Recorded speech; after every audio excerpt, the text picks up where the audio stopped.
Você sabia que tem evangelho dentro da Bíblia que quebra todas as regras que a própria igreja criou para decidir o que podia ou não entrar no Novo Testamento? E o mais bizarro, tem evangelhos que ficaram de fora da Bíblia. E por quê? Porque incomodavam, porque não serviam para os interesses dos chefões da fé.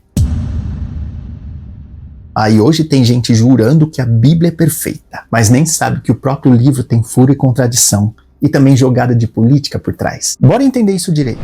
Para um livro entrar no Novo Testamento, ele tinha que cumprir 3 critérios. Primeiro, ser escrito por um apóstolo. Segundo, se não fosse apóstolo, tinha que ter sido endossado, ou seja, aprovado, recomendado por um apóstolo. Terceiro, o conteúdo precisava ser inspirado por Deus.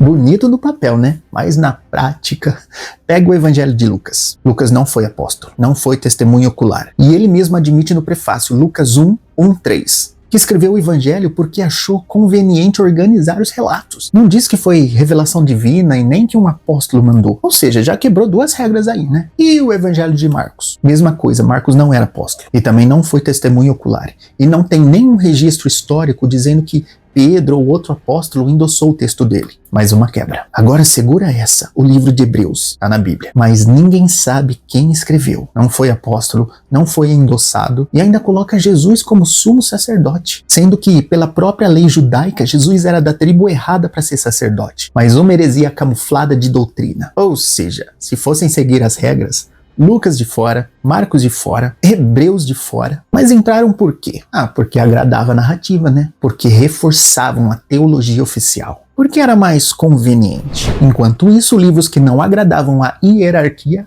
foram excluídos. O Evangelho de Maria Madalena, de fora. Porque mostrava uma mulher como liderança, e isso incomodava os homens no poder, né? E o Evangelho de Pedro, fora. Mesmo tendo sido lido por cristãos do século II. E o livro de Enoque, mesmo sendo citado na Bíblia em Judas 1:14. E olha só que doideira esse versículo.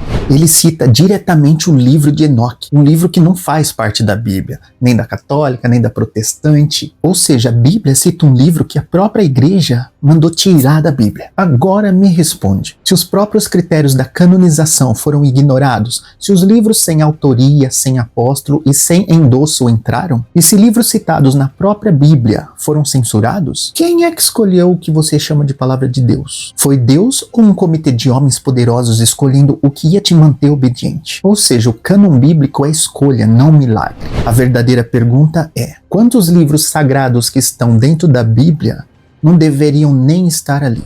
Você ainda tem certeza de que a Bíblia foi inspirada ou foi só editada?